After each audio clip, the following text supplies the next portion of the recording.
la resurrección de Cristo. Ha resucitado, ya no está aquí. Es el versículo que tomamos y en el que vamos a estar desplegando, el que toma título el sermón del día de hoy. Ha resucitado, no está aquí. Van a salir varias preguntas, varios puntos que vamos a estar desplegando a lo largo de todo esto, y el mapa básicamente es 3 puntos. El contenido es: vamos a ver la resurrección, que es muy extenso este capítulo, o este punto, mejor dicho, la resurrección, son 14 versículos. Luego vamos a ver la gran comisión y por último la ascensión, obviamente de nuestro Señor Jesucristo.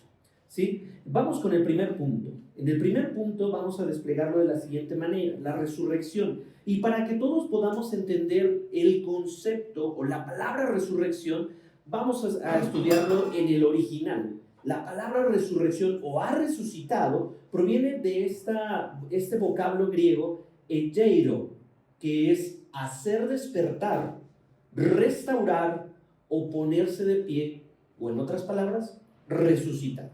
Básicamente es ahí donde nos vamos a estar centrando, y aquí nos encontramos en el clímax de todo el Evangelio de Marcos. El Evangelio de Marcos lo hemos desplegado en diferentes momentos, pero la resurrección de Jesucristo es donde toma la base de toda la narrativa de los 15 capítulos anteriores. Marcos, este personaje que fue inspirado por Dios para escribir el Evangelio más temprano de todos, ha presentado entonces a Jesucristo, lo hemos visto, como un siervo humilde. Pero no tan solo un siervo humilde en un término frágil, sino que ha sido un siervo humilde y soberano, en donde todo se ha rendido a su soberanía, a su gobierno, a su autoridad, es decir, el Hijo de Dios.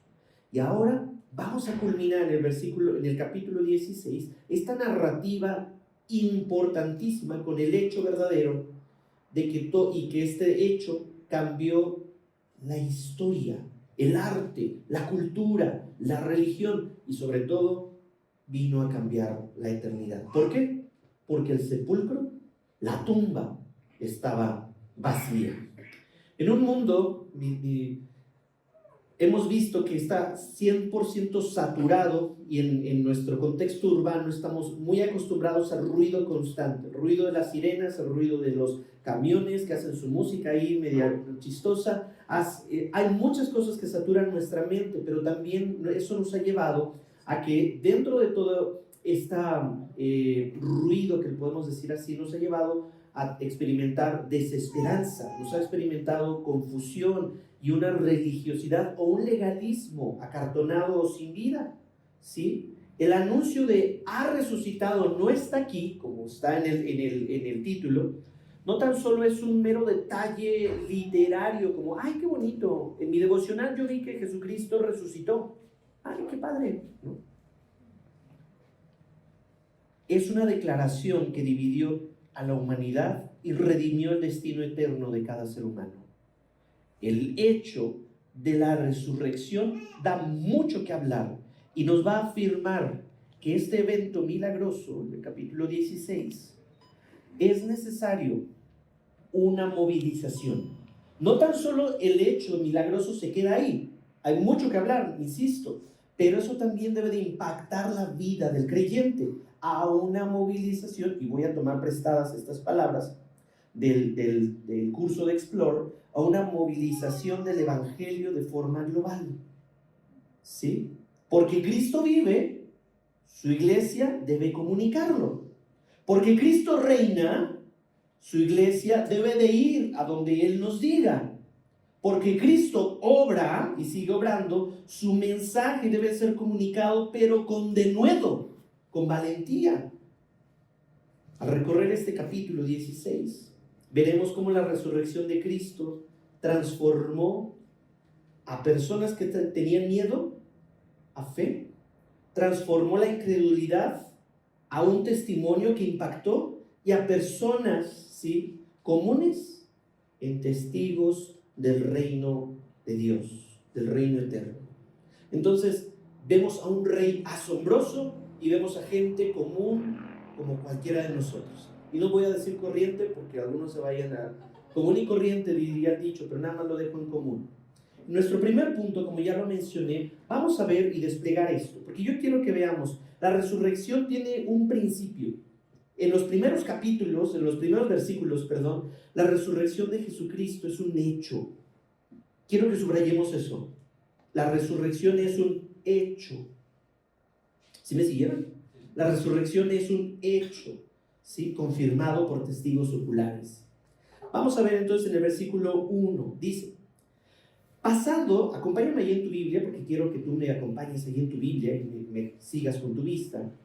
Pasado el día de reposo, María Magdalena, María, la madre de Jacobo y Salomé, compraron especias aromáticas para ir a ungir el cuerpo de Jesús. Muy de mañana, el primer día de la semana, llegaron al sepulcro cuando el sol ya había salido. Vamos a detenernos ahí, porque tenemos el nombre de unas mujeres que normalmente asociamos a que eran muy lloronas. Ay, ya no seas Magdalena, ¿no? Porque lloraba constantemente, es lo que se presume cuando decimos, ay, mira, ahí viene la Magdalena, la llorona. Pero el punto aquí es que se quedan registrados sus nombres para la posteridad. María Magdalena, María la madre de Jacobo y Salomé. Estas mujeres comprobaron ser mejores seguidores, si lo puedo poner así, o ser unos seguidores más devotos de Jesucristo que los primeros apóstoles en declarar su lealtad verbalmente. Los apóstoles fueron unos cobardes y estas mujeres es de mucha admiración que ellas fueron valientes y fueron más devotas que los hombres. La fidelidad de estas mujeres es notable, aún después de la muerte de Jesús. Insisto, las mujeres tienen un gran sentido hacia la espiritualidad que la mayoría de los hombres. Si alguien va con una mujer, cualquiera que sea, ya sea mexicana, ¿sí? Puedes decirle, oye, ¿tú crees en Dios? Y yo creo que una jefecita, una mamá, te va a decir, claro que sí, creo en Dios.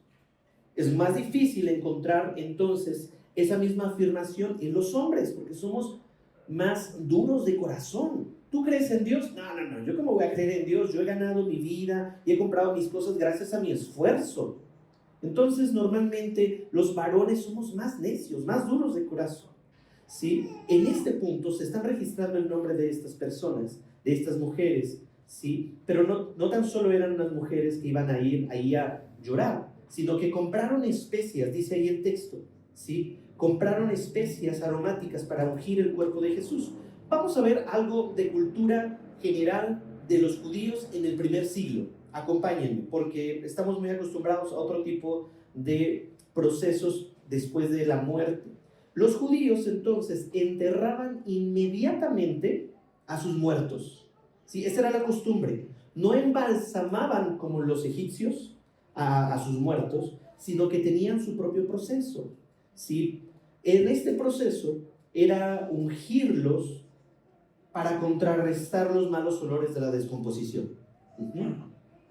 Vamos a ver que en Juan capítulo 19, versículo 39 y 40, vemos esta descripción. Entonces, ¿cuál era el proceso? ¿Por qué es importante que estas mujeres hayan hecho esto? Porque a Jesucristo había muerto y se aproximaba, bajaron el cuerpo de Jesucristo rápidamente porque se acercaba el día de reposo. En el día de reposo los judíos no podían hacer ninguna obra que fuera trabajo, ni siquiera enterrar a sus muertos. Por eso lo bajaron rápidamente y lo llevaron a una tumba nueva. Por lo tanto ya no les quedó tiempo para ungir a Jesucristo.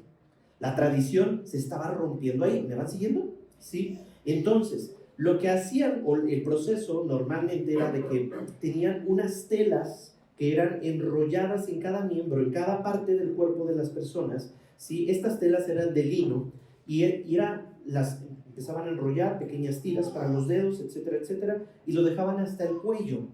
En este punto todo estaba con estas telas como si fueran vendas, por así decirlo, pero la particularidad es de que metían entre los pliegues de las telas, ¿sí?, estas especias, normalmente era mirra y aloe, ¿sí? Entonces los metían. Con Jesús aproximadamente usaron 33 kilos de aloe y mirra. Entonces no era poquito, no era así nada más que échale ahí como sprayzazo de perfume, 33 kilos para poder ungir a Jesucristo. Ahora, hay que ver que el texto dice, compraron especies aromáticas para ir a ungir el cuerpo de Jesucristo. Tenían un verbo, una acción que querían completar, ¿cierto? No era ahí, vamos a la tumba a ver qué hacemos. Esto es importante para un punto que voy a desarrollar más adelante. Las mujeres tenían toda la intención de realizar el ungimiento. No obstante, tuvieron éxito o fracaso en su objetivo. Quiero preguntarles a ustedes, estudiantes de la Escritura. Voy a repetir la pregunta.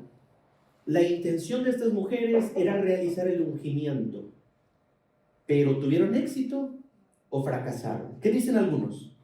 ¿Quién dice que sí tuvieron éxito? Entonces fracasaron en ungir a Jesús. ¿Quién está a favor de ese punto? No pasa nada, no vamos a hacer examen de teología ni nada, sin problema, simplemente es para que podamos interactuar.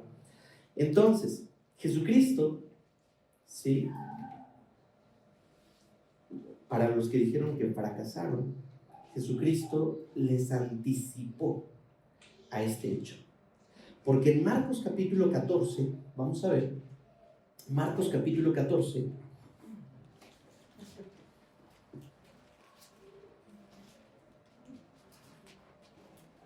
versículo 8. ¿Se acuerdan de la historia en donde Jesucristo fue a Betania? Y en Betania se había encontrado con Simón el leproso y después vino una mujer con un frasco de alabastro. ¿Recuerdan esta historia? Bueno, este perfume muy costoso de nardo puro, ¿se acuerdan que lo derramó hacia Jesucristo? Pero es una historia diferente a la que derramó el perfume en los pies de Jesucristo, ¿sí?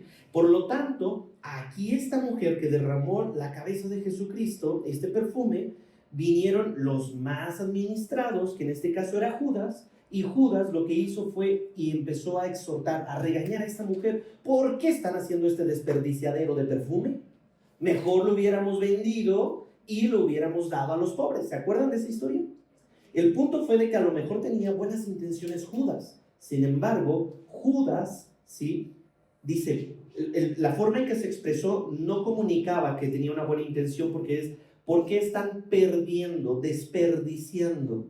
Cuando a Judas se le denominó más adelante, después de la traición, como el hijo de perdición. Qué interesante que señaló el desperdicio y al final él fue el perdido por la traición. Pero bueno, ese no es el punto de esta historia, sino que en el versículo 6 dice, pero Jesús dijo, déjenla, porque la molestan, buena obra ha hecho por mí, porque a los pobres siempre los tendrán con ustedes y cuando quieran les podrán hacer bien, pero a mí no siempre me tendrán. Y aquí entra nuestro versículo en cuestión para aquellos que dijeron que las mujeres no cumplieron su objetivo. Ella ha hecho lo que ha podido y se ha anticipado a ungir mi cuerpo para la sepultura. El ungimiento fue exitoso, pero no en el momento que nosotros esperábamos. Fue un tiempo antes. ¿No les parece esto maravilloso, este hecho maravilloso que Jesucristo se anticipó?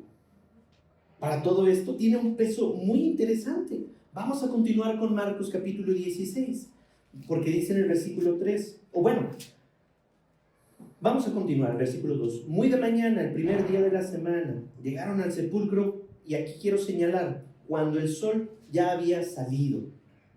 Bien, ya lo habían ungido, no había mucho tiempo para el ungimiento de Jesucristo, entonces, cuando Jesucristo resucitó, el sol ya había salido.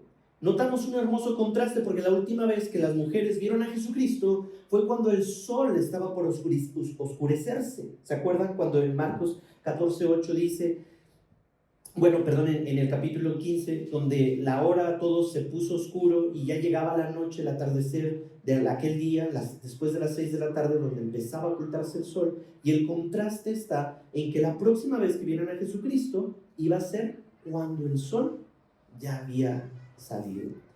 Quiero dejarles aquí para otro tema de conversación para más adelante. Quiero dejarles esta pregunta, que te va a dejar pensando, y eso espero. ¿Cuándo murió Jesucristo?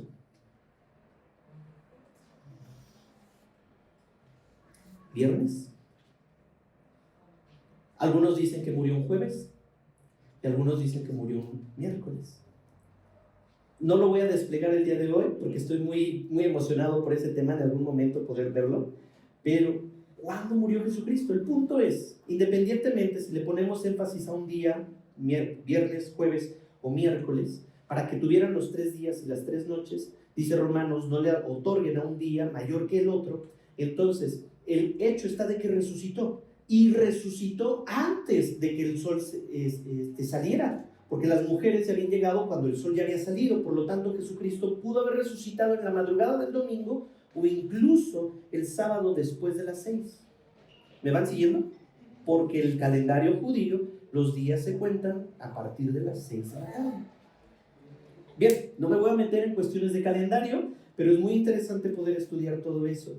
A donde yo voy es que el cristiano, hay muchas religiones, hay muchos esfuerzos de personas en donde dicen, ven, y esta es la religión verdadera, y hasta Maradona ha puesto su religión, y bueno, en fin, Maradona ni siquiera puede dar un argumento acerca de una entrevista que tuvo para hablar acerca del fútbol mexicano, y cómo lo van a tener a él como una deidad.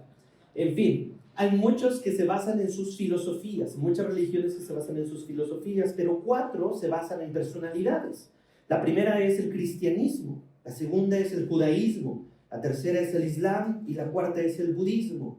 Pero solo una, dentro de estas 4 y dentro del resto de todas las religiones, solo una afirma, la única religión que promueve que su fundador resucitó. Todos los demás, no, básicamente.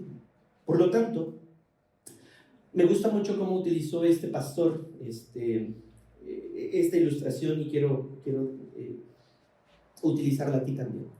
Si la tumba estaba vacía, las mujeres habían ido cuando el sol estaba resplandeciendo, y entonces la resurrección es un hecho, y todas las religiones promueven filosofías o a personajes muertos, a excepción del cristianismo.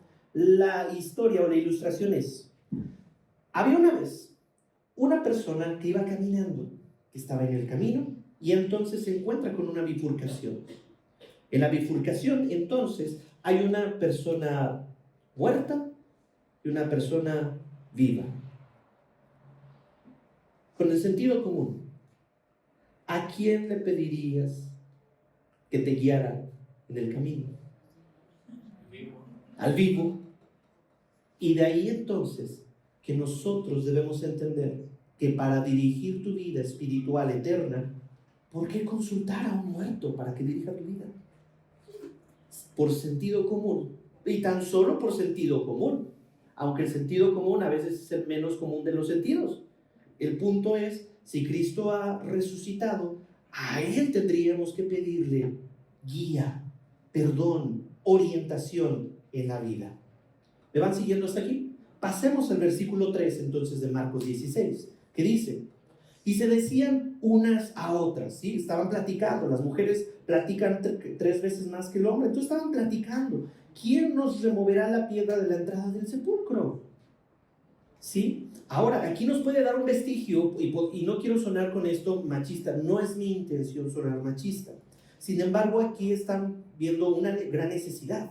Hay una piedra que hay que remover. Ahora, no es una piedra chiquita, no es una puerta que se desliza, no es una puerta como la que tenemos aquí que se abate, sino que es una piedra de alrededor de 2 toneladas, dicen los comentaristas, del sepulcro de Jesucristo. Por lo tanto, es muy lógico que las mujeres pudieran decirnos, ¿y ahora cómo vamos a mover esta piedra del sepulcro? Tenemos la intención, pero esto tan solo es una imagen de nuestras limitaciones, ¿sí? Por lo tanto, fíjense muy bien, este evento en el que estamos presenciando, no estaba siendo un resultado de las ilusiones o alucinaciones de estas mujeres. Existía una preocupación genuina. Insisto, no fue un invento de la humanidad. Porque hay algunos argumentos en contra que dicen, es que no puede ser. Yo creo que Jesucristo fue una mentira, y después, ahorita voy a desarrollar un poquito más para allá. Hubo un personaje hace 2 siglos pasados, filósofo, a ver si lo pronuncio bien porque está en alemán. Yeye, me corriges, por favor. ¿Sí? Es Ludwig Feuerbach. Si no me expliqué, aquí está. Él es el personaje y este es el nombre. ¿Cómo sonaría, Yeye? Feuerbach. Ahí está. Perfecto. Entonces, él arroja una crítica filosófica a la resurrección, ¿sí? Tiene un enfoque entonces antropológico y psicológico, en donde dice y postula: Dios y la resurrección son proyecciones de los deseos humanos, ¿sí? Entonces, la fe en la resurrección es la fe en el poder de la imaginación sobre la realidad. El enemigo está atacando una y otra vez el hecho de la resurrección, y este personaje fue utilizado para desplegar este tipo de ideología. Su idea central es: la resurrección no sucedió, es una creación del deseo humano de vencer a la muerte, no es una realidad histórica. Y Jesús resucitado entonces representa una esperanza simbólica, no un hecho. Lo que él dice textualmente es: lo que el hombre afirma de Dios, lo afirma en verdad de sí mismo. Así, la inmortalidad del alma, la resurrección de los muertos, no son más que afirmaciones del deseo humano de no perecer. Alucín, mal viaje a lo mejor de estas mujeres y de los primeros apóstoles. Puede sonar muy catedrático, sin embargo es una completa herejía al evangelio. Y hay que estar muy conscientes, papás. Si tú tienes hijos en la universidad, o si tú pasaste por la universidad, estás muy expuesto a este tipo de filosofías. También, si tú estás en la universidad, tienes que darte cuenta de que hay muchos argumentos que van a tratar de atacar el evangelio y la resurrección de Jesucristo. Háblales del personaje que tú quieras, del Chapulín Colorado si tú quieres, y nadie te va a refutar. Pero en el momento en el que pones a Jesucristo en la mesa y a este resucitado, empiezan los ataques, porque el enemigo no tolera que haya vencido por sobre la muerte. Hay otros personajes que en la fe cristiana han defendido nuestra fe, y esto se llama apologética, en donde no tan solo le da un enfoque filosófico, histórico y teológico, utilizando herramientas como la historia, la filosofía analítica, la lógica para defender la veracidad de Jesucristo. Josh McDowell es uno de ellos. William Lane Craig también es uno de ellos. No quiero centrarme tan solo en uno, pero uno de ellos dijo: la evidencia histórica por la tumba vacía, las apariciones post-mortem y el origen de la fe cristiana es tan fuerte que la mejor explicación es que Jesús realmente resucitó. Desde una perspectiva entonces ya más pastoral, y no tan solo en un sentido académico, una perspectiva más pastoral, una defensa también teológica, pero más basada en la Biblia, ¿sí? En el sentido exegético y con un tinte reformado en su doctrina, podemos decir entonces que parte de la premisa de que la Biblia es la palabra de Dios, dice: la resurrección es la piedra angular del evangelio. Si Cristo no resucitó, entonces no hay salvación, no hay perdón y remisión de pecados, por lo tanto no hay esperanza y hay una muerte eterna. Primera de Corintios capítulo 15: si Cristo no resucitó, vana es entonces nuestra predicación, vana es también nuestra fe. Así que veamos esta pequeña comparativa en donde tenemos el punto clave y tenemos a este filósofo en cuestión y algunas otras perspectivas. El enfoque de este autor, perdóname, Feuerbach, ¿sí? ¿Sí lo dije bien? No me hizo caso, no pasa nada. Fue filosófico antropológico, el ser humano en el centro. Por lo tanto, la naturaleza de la resurrección es una proyección del deseo humano, es un mal viaje, es un invento, es una alucin del ser humano. Hay una fuente de autoridad de este individuo, la razón, su propia razón, y el análisis psicológico, que en sus raíces, en su esencia, pone al hombre como el centro. también tanto para analizarlo como para resolver sus problemas. Y el propósito de la fe, según él, entonces es la expresión del yo idealizado, básicamente. En contraparte con una apologeta en donde el sentido apologético histórico hay mucha evidencia ocular. ¿Ha leído el libro de Evidencia que exige un veredicto? O Más que un carpintero, se los recomiendo, básicamente para que ustedes puedan también tener puntos en los que puedan participar en este tema apologético histórico.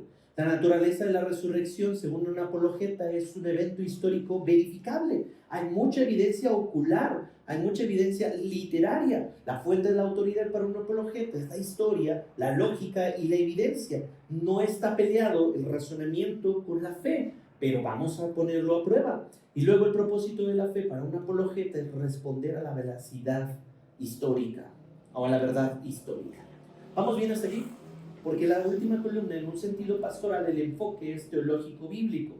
Acuérdense, todos somos teólogos. Todos. Si naciste ayer en el Evangelio, si llevas 5 años, 10 años o toda la vida en el Evangelio, tú eres un teólogo. Es decir, cómo tú estás pensando acerca de Dios y cómo actúas al respecto. Obviamente, la naturaleza de la resurrección es un hecho literal y esencial para la fe. Lo vimos ahorita en 1 Corintios capítulo 15. Luego, la fuente de la autoridad es la palabra de Dios, la Biblia. Y el propósito de la fe para un sentido pastoral es glorificar a Dios y salvar al pecador. Nuestra salvación glorifica a Dios. Entonces, mucho cuidado, jovencito, jovencita, la próxima vez que te digan que Dios no existe, que tu fe es un invento, de que la resurrección fue una alucín de unos drogadictos apóstoles y que estaban moneados y que estaban en un trance y fue todo un invento de la humanidad, un constructo social, este concepto famoso ahorita, la modernidad. Pero pongámoslo a prueba. Vamos a seguir avanzando. Espero, puedes tomarle una foto, te puedo pasar esta sin ningún problema. No es el punto tanto de Marcos 16. Y sigamos. Entonces, el hecho de la resurrección queda con suficiente argumento razonable para ser creído. Por lo tanto, la piedra no fue removida para dejar salir a Jesús. Jesucristo resucitó con un cuerpo glorificado. Él podía atravesar paredes y traspasarse de un lugar a otro de forma inmediata. Entonces el hecho de que la piedra fuera removida y la preocupación de estas mujeres era para que ellas pudieran entrar a corroborar el milagro. No para dejar salir a Jesús, sino para que tú pudieras entrar y decir, wow, esto de verdad pasó. Sigamos con el versículo 4 de Marcos 16. Cuando levantaron los ojos, ¿sí?, vieron que la piedra, aunque era sumamente grande, insisto, alrededor de 2 toneladas, había sido removida. Entrando en el sepulcro, entonces vieron a un joven sentado al lado derecho, vestido con ropaje blanco, y ellas se asustaron. Este texto, este versículo en cuestión, no dice, pero era un ángel. Los otros evangelios sí lo mencionan. Él les dijo, versículo 6, no se asusten, ustedes buscan a Jesús el Nazareno, el que fue crucificado. Entonces, ha resucitado, no está aquí. Miren el lugar donde lo pusieron. El ángel entonces funge aquí como un mensajero celestial. Juan, Lucas dicen que habían 2. Aquí Marcos dice que había 1. ¿Sí? Las mujeres, en los evangelios, si los comparamos y los entrelazamos, algunos dicen que las mujeres lo confundieron como con el jardinero, ¿sí? Y decían, bueno, aquí está el jardinero, yo creo que él removió la piedra, ¿dónde está Jesucristo? Pero el punto es de que tú no te asustas con un jardinero, tú no te espantas porque un jardinero te hable y te diga, hola, buenos días, ¿a quién buscas? ¿O sí? Por lo menos yo estoy muy familiarizado con los jardineros ahí en la zona donde vivimos, y no son así como, uy. Se ven amigables los jardineros, básicamente. Por lo tanto, era un ángel. Y los ángeles, normalmente en la Biblia, se presentan como, no tengas miedo, no temas. y empiezan a declarar el mensaje de Dios. Pero entonces la cuestión aquí es, ¿qué significa que Jesús no esté allí? Podemos hablar de los ángeles, pero ¿qué significa entonces que Jesucristo no está allí? ¿Para dónde se fue entonces? Para las mujeres, entonces estaba cumpliendo lo que profetizó primeramente. En Marcos 8:31, donde dice, y ser muerto y después de 3 días resucitado. Cumplir Marcos 9:31, y después de muerto a los 3 días resucitará. Marcos 10:34, y 3 días después resucitará. Sí, Jesucristo era un profeta de sí mismo y estaba cumpliendo lo que había dicho anteriormente en capítulos anteriores. La segunda cosa que estaba haciendo Jesucristo al no estar ahí en la tumba es que estaba rondando la tierra con el cuerpo glorificado, comisionando a sus discípulos antes de ser ascendido. ¿Sí? Bueno, me adelanto un poquito. Eso lo estaba haciendo Jesucristo después de que le haya dado el mensaje a la mujer y a sus discípulos. Pero básicamente Jesucristo no estaba en esta tumba porque estaba comisionando a sus seguidores. Y por lo tanto, el que Cristo no haya estado ahí, la resurrección para nosotros significa hoy que tenemos un intercesor. ¿Sí? Quiero que veamos estos versículos. Ahí está, esta gran piedra que fue removida. Y quiero que veamos estos versículos. En Hebreos 7:25, el hecho de que Jesucristo no estuviera dentro de la tumba significa lo siguiente: por lo cual Él también es poderoso para salvar para siempre a los que por medio de Él se acercan a Dios, puesto que vive perpetuamente para interceder por ellos. El contexto de Hebreos es que está diciendo que habían muchos sumos sacerdotes porque la muerte los alcanzaba, pero Jesucristo vive perpetuamente para que su sacrificio sacerdotal tuviera un impacto en la eternidad y entonces ahora interceda por nosotros. El hecho de que Jesucristo no esté en la tumba significa, mi querido, mi querida, de que si no sabes orar, si no sabes hacer tu devocional, pero has creído en Jesucristo con todo tu corazón, amado a Dios, con toda tu mente, con toda tu alma y con todas tus fuerzas, has rendido tu vida a Él, tienes un intercesor en el cielo. Y ese no es tu angelito de la guarda, y esto tampoco no es la Virgen de Guadalupe, es Jesucristo mismo. ¿Me van siguiendo? Porque María tuvo la misma sensación de limitación. Honramos muchísimo lo que hizo María. Decimos que fue virgen cuando concibió a Jesucristo, por supuesto, pero no permaneció virgen en su estado después de, tuvo hermanos Jesucristo. Eso es otro tema. Otra implicación para nosotros es que si Cristo no está en esa tumba, es que seremos resucitados. Fíjense lo que dice este texto, en donde 1 Tesalonicenses 4:14, porque si creemos que Jesús murió y resucitó, este hecho histórico, así también Dios traerá con Él a los que durmieron en Jesús. Los que duermen, en la Biblia se dice los que murieron, por lo tanto los traerá a vida en su debido momento, en el día del arrebatamiento. ¿Me van siguiendo? Que el hecho no tan solo fue de que, la piedra fue removida. Sigamos leyendo, porque a continuación Jesucristo va a dar el mandato y una reacción inicial. Dice el versículo 7 de Marcos 16. Pero vayan y digan a los discípulos y a Pedro: Él va delante de ustedes a Galilea, allí lo verán tal como les dijo. Y saliendo ellas, huyeron del sepulcro, porque un gran temblor y espanto se habían apoderado de ellas, y no dijeron nada a nadie porque tenían miedo. Hay que rescatar lo siguiente: Jesucristo se acordó de sus traidores. Pedro, el primero, del desleal. Esto nos da, hay que notar que hubo tanta gracia de nuestro Señor Jesucristo para reconciliar al cobarde. Reconciliar al cobarde con Pedro. Y el resto de los discípulos, que también salieron huyendo por igual. Pero Pedro quedó marcado así de por vida, el que huyó, el que lo negó. Y ellas también tuvieron un gran temor y temblor, un espanto, una combinación de emociones, ¿sí? Por lo tanto, insisto, no fue cuando estas mujeres se experimentaron esta sensación con el ángel y vieron el sepulcro abierto, entonces ellas sintieron su cuerpo, su fisionomía, su corazón se espantó, se estremeció, no había ninguna predisposición en sus corazones. Tú no puedes generar esta clase de emoción que lleva casi al éxtasis con una mentira.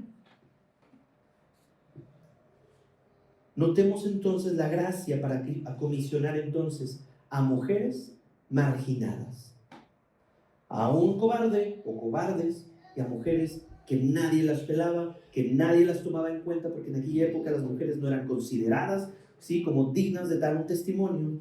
Y Jesucristo les dice, vayan y comuníquenlo. Es la primera comisión que les dice, y la primera reacción, espanto. Sigue, vamos a ver en el versículo 9 al 14, en donde Jesús revela personalmente, se revela para fortalecer la fe de muchos y corregir la incredulidad, porque aquí se está sembrando algo en el corazón de los discípulos y de las mujeres, esa incredulidad. En el versículo 9 dice, después de haber resucitado, ojo, también muchos manuscritos dicen que Marcos terminó hasta el versículo 8. Muchos manuscritos posteriores añadieron esta porción.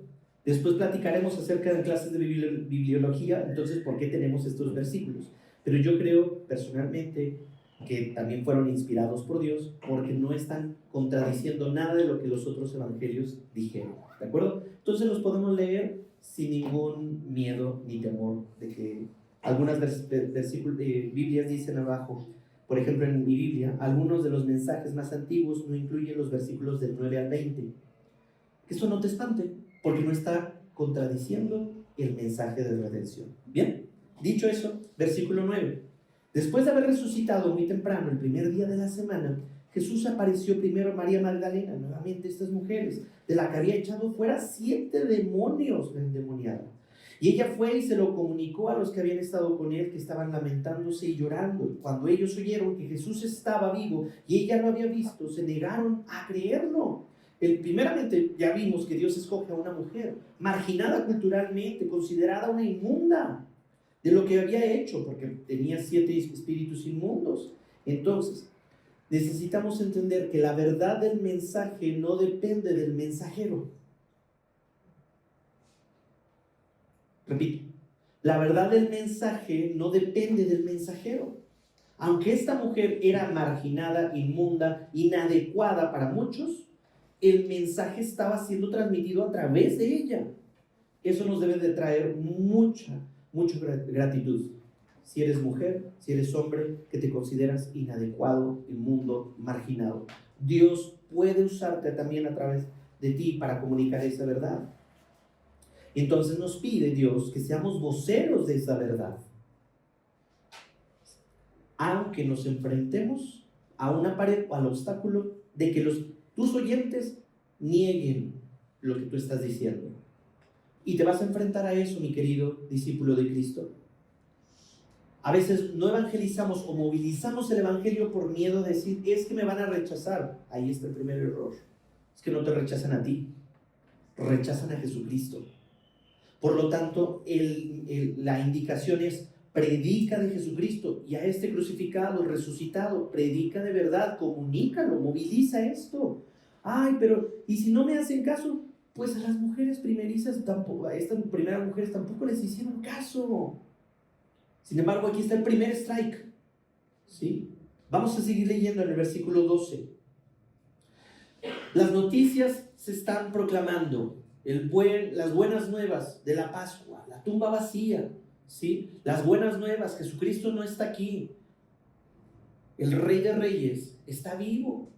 Todo esto se está comunicando y el versículo 12 dice, después de esto, Jesús apareció en forma distinta a 2 de ellos cuando iban de camino al campo. No podemos ver que eran estos hombres que iban de camino a Emaús. Y entonces Jesucristo poco a poco, ¿sí?, se les fue revelando. Aquí nada más se nos dice, y estos fueron y se lo comunicaron a los demás. No sabemos de qué forma se comunicó o se presentó a Jesucristo. Y podríamos decir, indudablemente, a sabiendas de todas las buenas nuevas que las mujeres están diciendo, incluso Jesucristo a estos 2 hombres les está relatando la verdad, podríamos decir, bien, a partir de aquí hubo un avivamiento y una movilización del evangelismo. Pero checa lo que dice ahí en tu Biblia. Versículo 13. Y estos fueron y se lo comunicaron a los demás, pero a ellos tampoco les creyeron. Segundo strike. ¿Sí? Así que no te desanimes. Si al mismo Jesucristo no le creyeron, pues sigue diciendo en el versículo 14, aquí ya Jesucristo, ya no se va a esperar al tercer strike, porque ya va a haber una reprensión de él ante esta incredulidad. Dice el versículo 14, después Jesús apareció a los 11 discípulos cuando estaban sentados a la mesa. A ver, de aquí ya no se me van, aquí ya no están con distracciones, están sentados a la mesa, y los reprendió por su incredulidad, ¿sí?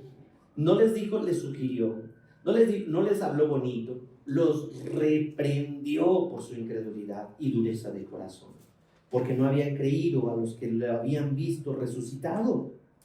Los reprendió. Yo no quiero esperar a que Jesucristo, Dios, la Biblia, me reprenda después de mi necedad. Vamos a ver entonces, porque la incredulidad es una ofensa directa ante la verdad comunicada.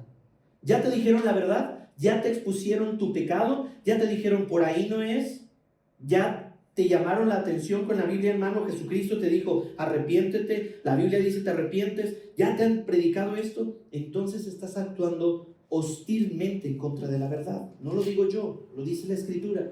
Vamos a ver lo que dice Juan 3:19. Y este es el juicio, que la luz vino al mundo y los hombres amaron más las tinieblas que la luz, pues sus acciones eran malas. Por si fuera poco, leamos otro versículo en Hebreos 10:26.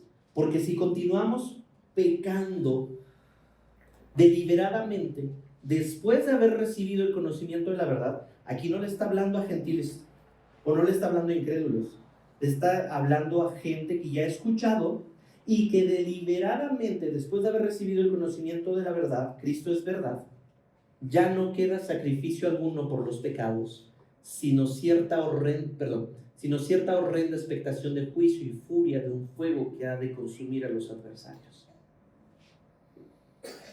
Ya se te anticipó, ya se te comunicó y sigues aferrado a tu pecado.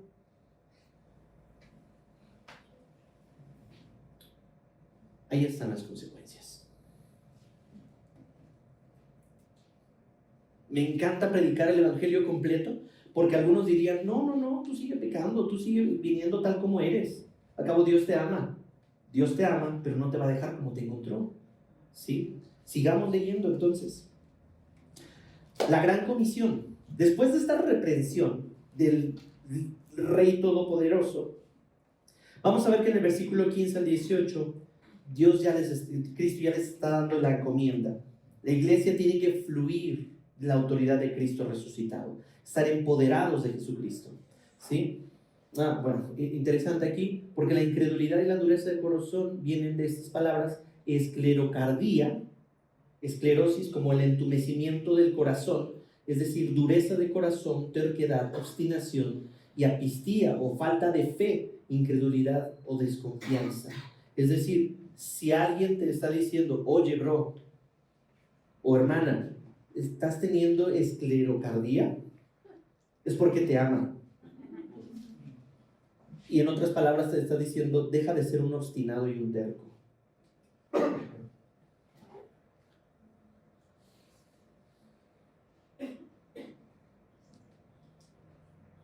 La dureza de corazón tendrá un resultado, tendrá una respuesta de parte de Dios. Vamos a ver entonces aquí, antes de continuar, porque podríamos decir, oye pastor, pero bueno, ya nos dijiste acerca de la filosofía de este hombre de nombre de origen escocés, de nombre alemán. Bueno, hay algunas explicaciones de la cruz vacía. Primeramente, o teníamos a unos discípulos que robaron el cuerpo, pero nos enfrentamos a un problema. ¿Quién moriría por una mentira? Si los apóstoles robaron el cuerpo de Jesucristo, porque es una de las teorías, ¿quién estaría dispuesto a seguirle la corriente cuando ya te pongan la espada en el cuello? Decir, no. Yo creo que algunos sí hubiera dado el chivatazo y hubiera dicho, ¿sabes qué? Ahí muere. Ya fue un invento de nosotros, ya romanos, ya no nos sigan matando, porque no fue poca cosa. ¿Quién estaría dispuesto a morir por una mentira? El siguiente es que tenemos un martirio de los apóstoles. Martitito. Esa palabra no existe, pero yo me equivoqué ahí. Martirio de los apóstoles. Por favor, ténganme compasión ahí. Los guardias romanos entonces estaban custodiando. Tenemos el siguiente problema. Los guardias no estaban jugando. Ellos habían sido encomendados para que cumplieran las reglas. Y si ellos no obedecían o se les salía alguien, ellos también estaban jugándose la vida. Por lo tanto, los discípulos no robaron el cuerpo. Siguiente. Entonces los judíos robaron el cuerpo, el Sanedrín. Todos ellos estaban en contra de Jesucristo. Puede ser una teoría. Pero ¿qué hubieran hecho entonces si hubieran robado el Sanedrín, el cuerpo de Jesucristo, y los apóstoles hubieran dicho, no, Jesucristo resucitó? No hay. O sea, ¿qué hubieran hecho con el cuerpo? ¿Lo hubieran expuesto? No, aquí tenemos el cuerpo. Y entonces, si el Sanedrín quiso tratar de sabotear la resurrección de Jesucristo, para descalificar a los apóstoles hubieran sacado, hey, aquí está Jesucristo, ¿no lo ven? Aquí está crucificado, aquí tiene los hoyos en las manos, en los pies, pero eso nunca pasó tampoco. Por lo tanto, el punto 2 queda descalificado. Número 3, las mujeres fueron a la tumba equivocada. Puede ser una teoría de que era muy de mañana, estaban llorando, estaban en luto, estaban con el sentimiento a flor de piel, entonces probablemente se equivocaron de tumba. Pero entonces también los apóstoles que fueron, se equivocaron de tumba ya cuando el sol había salido.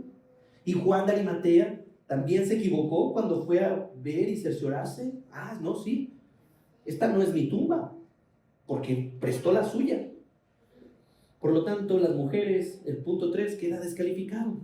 Pudiéramos decir entonces esta explicación que Jesús nunca murió. Algunos se atreven a decir que Jesucristo entró en un éxtasis y después se desmayó. Y entonces, en realidad, nunca murió.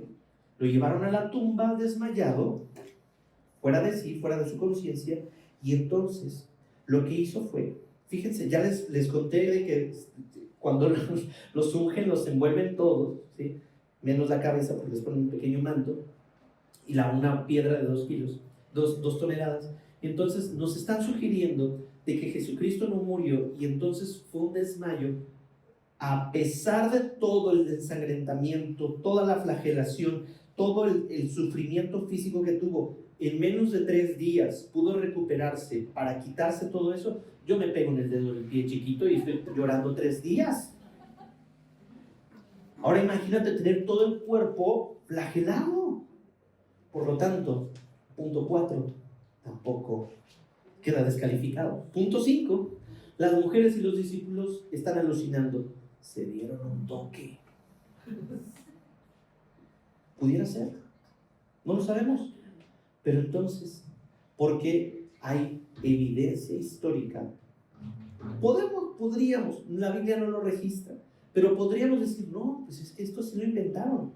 Pero hay mucha evidencia de que Jesucristo, como ya lo mencioné, sí resucitó. Histórica, ocular, testimonio, bíblica, etc. Por lo tanto, todas las 5 anteriores quedan descalificadas y nos queda solamente una. Cristo en realidad resucitó. Amén. ¿Se te ocurre otra? ¿Para qué buscarle más? Cristo en realidad resucitó, mis queridos. Sigamos avanzando, porque esto es importante de que lo supieran y que nosotros lo sepamos antes de la gran comisión.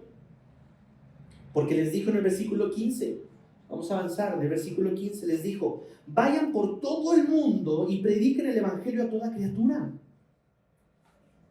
Si lo anterior no sucedió, ¿por qué Jesucristo está dando esta gran comisión? Vayan por todo el mundo. Y esto podría ser para nosotros los cristianos del siglo XXI, decir, sí, amén, envíame a mí, yo voy a África, yo voy a Estados Unidos, a donde tú quieras. Pero hay que tener un pequeño contexto histórico y cultural de los judíos. No les gustaba salir de su tierra. Eran más provincianos que yo. Y yo sé que soy de Silao. No les gustaba salir y hacer nuevas amistades a los judíos, por aferrarse a su condición legalista. ¿sí? Para los judíos no era costumbre ir a los demás y comunicarles de las buenas nuevas. Ir por todo el mundo era una idea revolucionada, loca, disparatada de Jesucristo en la época. Pero esto estaba sucediendo para el despliegue del evangelio en todo el mundo. Tanto así que los judíos no querían, como los garapiñados, ¿cómo les dicen a los muéganos? Eran tan muéganos que Dios tuvo que permitir una persecución para que, a ver, ahora sí, hijos, vayan y desplieguense por todo el mundo. Por lo tanto, ¿sí? Quiero utilizar textualmente unas palabras del curso Explore que aprendimos hoy. Los movilizadores son relacionales.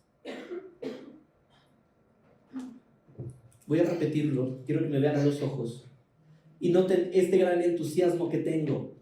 Los movilizadores del evangelio son relacionales.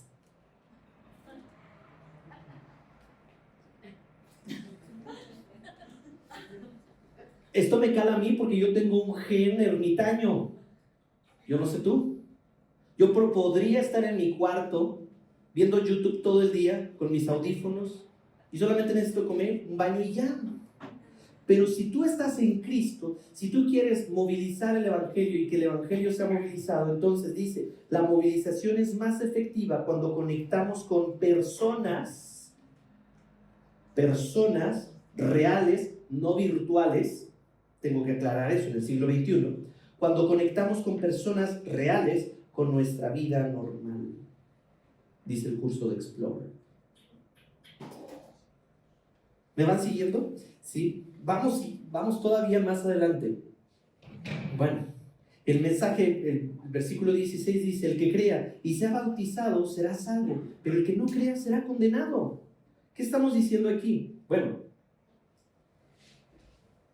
algunos que han leído esta porción bíblica muy a la ligera han expresado la siguiente doctrina: hay una regeneración bautismal. Lo que significa para aquellos que leen la escritura a la ligera, dicen que en el momento en el que yo me bautizo en agua, nazco de nuevo, soy regenerado espiritualmente. Esa es una doctrina. Y hay otra postura, ¿sí? Entonces, que lo complementamos con el Nuevo Testamento, en donde no necesariamente sucede así. Romanos 10, 9 al 10, porque si alguien lee esto y alguien te dice, es que yo nací de nuevo en el momento en el que me bauticé, entonces, ¿qué hace con estos versículos? Que si confiesas con tu boca a Jesús por Señor y crees en tu corazón que Dios lo resucitó de entre los muertos, serás salvo. En esta porción de Romanos no vemos el elemento del bautizo, ¿cierto? Porque en el corazón se cree para justicia y con la boca se confiesa para la salvación. Por lo tanto, notemos que Jesús no dijo que la condenación pertenecía a aquel que no era bautizado, perdón, solamente a aquel que no cree. Por lo tanto, sí, entendemos que el bautizo es la obra que le sigue a la fe. ¿Ya creíste? Lo que sigue es bautízate. Oye, pero eso es muy fácil. Bueno, si tú no estás dispuesto a bautizarte después de haber creído, ¿cómo vas a esperar a ser obediente con el resto de las instrucciones que dice la Escritura? Cumple con lo más sencillo. Le digo a mi hijo, primero acábate la sopa y después te comes lo demás. Primero ve por poco a poco, ¿sí? No quieras ir más allá. ¿Qué hacemos entonces para aquellos que dicen que la regeneración bautismal existe, afirmando o utilizando Marcos 16, 16? Bueno, ¿qué hacemos entonces con el versículo de Efesios 2, capítulo 8? ¿No lo puse? No lo puse. Donde dice, porque por gracia ustedes han sido salvados por medio de la fe, y esto no procede de ustedes, sino que es don de Dios, no por obras, para que nadie se gloríe. Vamos avanzando. Si alguien tiene más dudas, vamos a tener una capacitación de bautismo durante los próximos días. Si tú quieres rendir tu vida y cumplir esta gran encomienda, acércate conmigo, te vamos a discipular, te vamos a entrenar, te vamos a decir más de qué se trata el bautismo. Bien, después tenemos las señales apostólicas. Las voy a leer, perdón. Estas señales acompañaron a los que han creído. En mi nombre echarán fuera demonios, hablarán en nuevas lenguas, tomarán serpientes en las manos, aunque beban algo mortífero, no les hará daño. Sobre los enfermos pondrán las manos y se pondrán bien.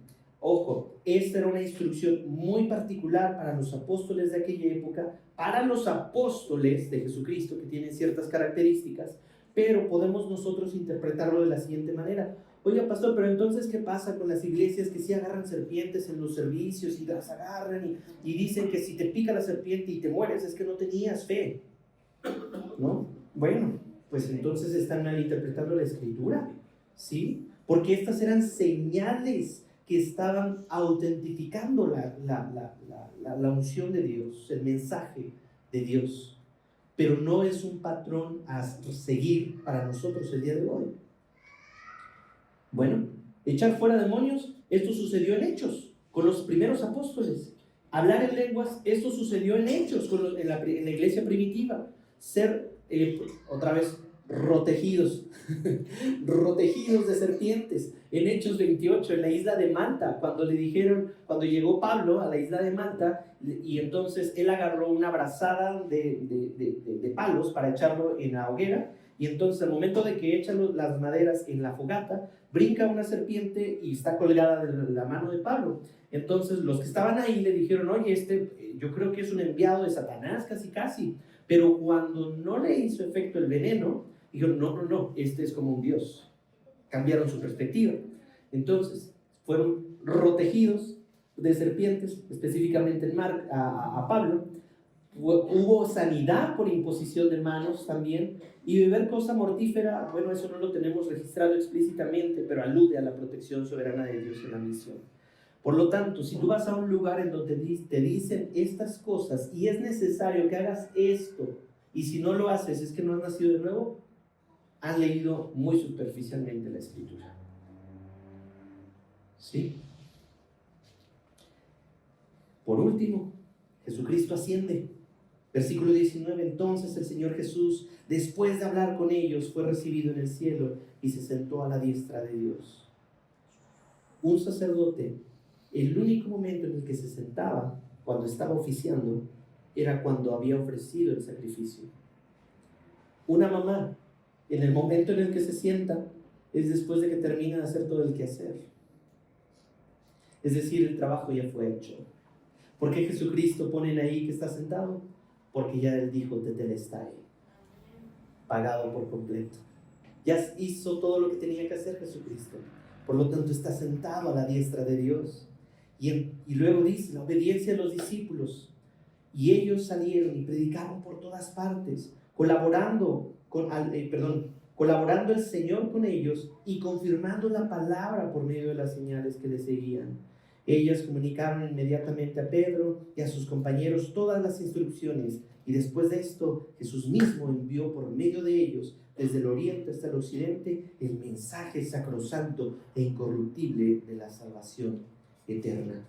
Lo que nos llama la atención aquí es que ellos salieron y predicaron por todas partes, colaborando el Señor con ellos. Esto a mí me parece así de... Señor, ¿cómo es que tu gracia llega a absorber tanto nuestro pecado que y este versículo dice, quiero colaborar con ustedes? O bueno, no el quiero, sino que Dios colabora con la iglesia que está comprometida con la buena noticia, con su palabra, que está en santidad, que está haciendo su obra. Y es ahí en donde, Señor, colabora con nosotros, porque estamos compartiendo y haciendo lo que a ti te agrada. La gran comisión. Por eso queremos hacer bautizos, si no la siguiente semana, en 2 semanas, para que todos aquellos que han llegado en este año a nuestra iglesia puedan decir, sí, amén, yo estoy creyendo en Jesucristo, y de esta manera Jesucristo se ha glorificado en nuestra iglesia. La conclusión es muy sencilla, mis queridos hermanos, y gracias por tenerme toda esta paciencia. La conclusión es, el Evangelio de Marcos no termina en derrota. Por eso no tenemos a un Jesucristo enclenque, crucificado meramente, sino que Jesucristo, no hay imagen para representar que Jesucristo ascendió. No termina en derrota, ni en oscuridad o en miedo, termina en victoria. claridad y una misión. Cristo ha resucitado, mis queridos hermanos. Si fue en sábado, si fue en domingo, si fue en la madrugada, no lo sabemos. El hecho es que Cristo resucitó. Eso entonces, esta realidad cambia nuestra adoración, nuestra forma en que adoramos al Rey, nuestra misión, nuestro enfoque de vida. No anunciamos ideas nada más sin hechos. También debe de cambiar nuestra identidad porque hemos sido enviados con autoridad. El empoderamiento, rescatemos este concepto del empoderamiento del Espíritu Santo en lugar de que el feminismo lo tome y te diga estás empoderada por quién sabe quién. Necesitamos rescatar este término en Hechos para que tú sepas y yo sepa de que mi autoridad no proviene de mí, ni de mi autoempoderamiento, ni del empoderamiento de un pastor o un líder, sino que estamos respaldados por Cristo mismo. Así como los discípulos salieron y el Señor colaborando con ellos en esta ciudad, Ciudad de México y en la zona metropolitana, también necesitamos desplegar, comunicar, movilizar el plan de redención. Tenemos una Biblia,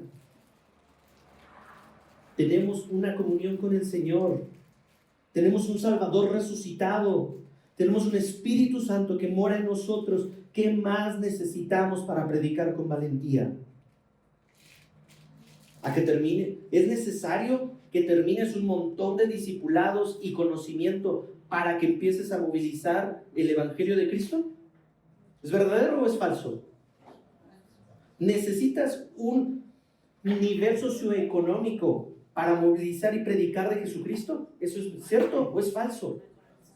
¿Necesitas pasar tanto tiempo, años, en Cristo para movilizar y predicar de Jesucristo? ¿Cierto o falso? Entonces, ¿usted tiene Biblia? ¿Tiene el Espíritu Santo?